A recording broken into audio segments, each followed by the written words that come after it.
کرنا ہے نہ کہنا ہے نہ کو کرو بس اتنا اہتمام، پہناؤ تم زبان کو عمر کا پیراہن۔ دیکھیے کہ جتنا دبایا اتنی بڑی ان کی منزلت، جتنا دبایا اتنی بڑی ان کی منزلت۔ ارے دنیا نے کر کے دیکھ لیا سینکڑوں جتن، دنیا نے کر کے دیکھ لیے سینکڑوں جتن، دنیا نے کر کے دیکھ لیے سینکڑوں جتن۔ شعر دیکھیے بڑا شعر شعروں میں اس میں تعلیم بھی ہے، اللہ ہی جانے کب تک ساکی تھی کائنات، اللہ ہی جانے کب تک ساکی تھی کائنات۔ سما دنا پہ رب سے ہوا ان کا جب ملن، سما دنا پہ رب سے ہوا ان کا جب ملن، اللہ ہی جانے کب تک ساکی تھی کائنات، اللہ ہی جانے کب تک ساکی تھی کائنات۔ سما دنا پہ رب سے ہوا ان کا جب ملن۔ دیکھیے کہ پٹکا کمر سے ان کے نکل کر یہ کہہ اٹھا، پٹکا کمر سے ان کے نکل کے یہ کہہ اٹھا، ارے کتنا لطیف ہے میرے سرکار کا بدن، کتنا لطیف ہے میرے سرکار کا بدن۔ دیکھیے ایک قافیے کے حساب سے دیکھیے کہ کوئی نہ ہوگا حشر میں اللہ کی قسم، کوئی نہ ہوگا حشر میں اللہ کی قسم، امت کے حق میں آپ سا سرکار ظلمن، امت کے حق میں آپ سا سرکار ظلمن۔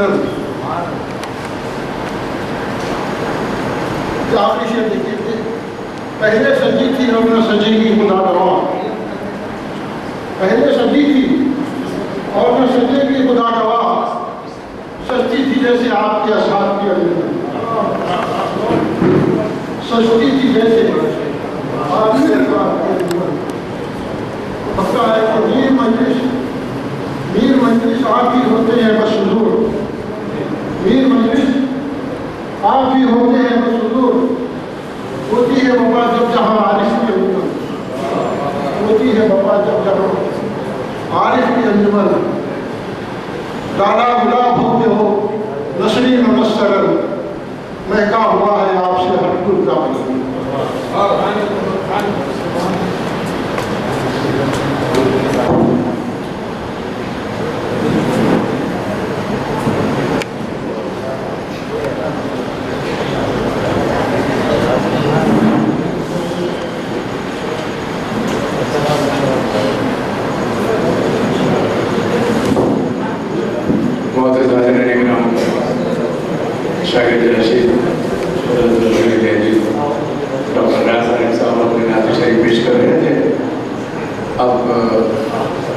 صدارتی کتاب ہے حضرت عدیل پر، اس سے پہلے فرزندان عدیل اپنے تاثرات پیش کریں گے۔ اس سے پہلے میں ایک ادنا شاگرد استاد محترم کے بارے میں کچھ باتیں سننا چاہتا ہوں۔ جناب صدر دائز پر موجود تمام موجودین و حاضرین محفل، مجھے بڑا افسوس ہے کہ میں حضرت نذیر عدیل صاحب کے پاس زیادہ وقت نہیں رہ سکا، صرف 3 ماہ وہ میری سرپرستی فرمائے، لیکن اس کے بعد اس کی طبیعت اچانک خراب ہوئی اور وہ سلسلہ موت تک چلتا رہا۔ وہ اصلاح کرنے کے موقع ملے تھے، لیکن 3 مہینے میں مجھے جو روشنی ملی، ظاہر ہے کہ بہت کم مجھے روشنی ملی، اور اسی روشنی میں میں اندازے پہ اب تک سفر طے کر رہا ہوں شہری کا۔ حضرت کی پیدائش 27 جولائی 1925 کی ہے اور آپ کی وفات 20 جنوری 1995 کی ہے۔ اس طرح آپ نے 79 سال اور 5 ماہ کی حیات پائی۔ آپ ابتدا میں امجد حیدرآبادی صاحب کے امجد حیدرآبادی جو شہنشاہ روایات کہلاتے ہیں، ان کے پاس آپ نے فن عروض سیکھا اور تصوف کی چاشنی بھی آپ کو وہاں پر ملی۔ اس کے بعد آپ حضرت صفی اورنگ آبادی صاحب سے رجوع ہوئے اور ان کے شاگردی میں آپ نے کافی لکھا ہے۔ حضرت ادیب میر علامہ اقبال اور جگر مراد آبادی سے بہت متاثر تھے، اور آپ کا کلام بے حد پائے کا کلام تھا۔ زندگی کی ہر جھلک آپ کو ان کے کلام میں ملے گی۔ غزل، تہذیب، تمدن، ثقافت، مذہبی اور عصری حیثیت کی بھی آپ کی تمام غزلیں آپ کو مطالعہ کرنے پر ملے گی۔ آپ کا صرف ایک ہی مجموعہ کلام خوش خزاں کے عنوان سے شائع ہوا، اور اس کے بعد فاروق شکیل نے ان کے جو بھی چیزہ کاغذات تھے ان کو اکٹھا کیا اور پھر کچھ اور کتابوں کا اس میں اضافہ کیا۔ حضرت ادیب ہر صنف سخن میں کلام کہتے تھے، حمد ہو، نعت ہو، منقبت ہو، رباعیات ہو یا پھر غزل، خاص طور سے وہ غزلوں میں محاوروں کا بہت استعمال کرتے تھے۔ ایک شعر کا یہاں سنانا چاہتا ہوں کہ دنیا میں آدمی کا دورہ ہے کیا مثالی، دنیا میں آدمی کا دورہ ہے کیا مثالی، آتا ہے ہاتھ خالی، جاتا ہے ہاتھ خالی۔ تو اس طرح کے محاوروں کو قید کیا کرتے تھے، اور ایک شعر کی شب کی پرت پرت میں شب کی پرت پرت میں تیرا شبی نہاں ہے، شب کی پرت پرت میں تیرا شبی نہاں ہے، صورت بھی اس کی کالی، سیرت بھی اس کی کالی۔ اس طرح کے اشعار آپ کو ملیں گے ان کے کلام میں، جو بہت سے محاوروں کو احاطہ کرتے ہیں۔ ایک اور شعر کے ترس آتا ہے مجھے قسمت ساحل کا دل، ترس آتا ہے مجھے قسمت ساحل کا دل، اس کے قدموں میں سمندر ہے مگر پیاسا ہے، اس کے قدموں میں سمندر ہے مگر پیاسا ہے۔ حضرات آپ کے کلام میں رؤف رحیم، باسط نقوی بیمانی، راشد احمد راشد اور شاہ انور، محی الدین مظہر اور اشہر ندیمی، گلی نلگنڈی اور تنویر افضل سلیم، فرید الدین صادق اور دیگر شاگردان رشید ہیں آپ کے۔ آپ کے کیسٹ پورے دنیا میں ایک حمدیہ اور نعت کلام پہ گراموفون کمپنی ہے جس نے پدم شری عزیز احمد خان فارسی کی آواز میں ریکارڈ کر ایچ ایم گراموفون کمپنی نے وہ ریکارڈ کو کیا تھا، اور وہ ملک و بیرون ملک زیر گشت ہے، اور آپ کے بہت ہی ممتاز و معروف ندائے ارض و سما لا الہ الا اللہ فقط خدا ہی خدا لا الہ الا اللہ، یہ ادبی دنیا میں اور دنیا میں کافی مشہور ہے یہ مناجات۔ بہرحال آج مجھے افسوس اس بات کا ہے کہ حضرت ہم میں نہیں رہے، لیکن ظاہر ہے کہ ہر ایک کو اس دنیا سے جانا ہے، لیکن حضرت نے اپنی جتنی بھی تعلیمات تھی اپنے شاگردوں میں انہوں نے منتقل کی اور انصاف کیا، شاعری سے، اردو دنیا سے، ادب سے۔ میں باتی رہے نام حضرت خراج عقیدت پیش کرتا ہوں۔ بہت بہت شکریہ۔ اب آئیے فاروق شکیل صاحب سے گزارش کرتا ہوں کہ والد محترم کے بارے میں مختصراً صحیح صاحب سے گزارش کرتا ہوں کہ صدارتی کلام سنائیں۔ خزاں کا ڈر نہیں ہرگز میرے گلشن کے پھولوں کو، خزاں کا ڈر نہیں ہرگز میرے گلشن کے پھولوں کو، میں زندہ ہوں اگر زندہ رکھو میرے اصولوں کو، میں زندہ ہوں اگر زندہ رکھو میرے اصولوں کو۔ حاضرین کرام، آج کی اس نشست میں نذیر علی ادیب اور خدمات کا جائزہ لیتے ہوئے جو باتیں کہی گئی اور بہت سی باتیں کہی جائے گی، تو اس پس منظر میں یہی کہوں گا کہ درحقیقت جانشین ادیب ہمارے درمیان موجود ہیں اور ان کے اصولوں کو جاری رکھے ہوئے ہیں۔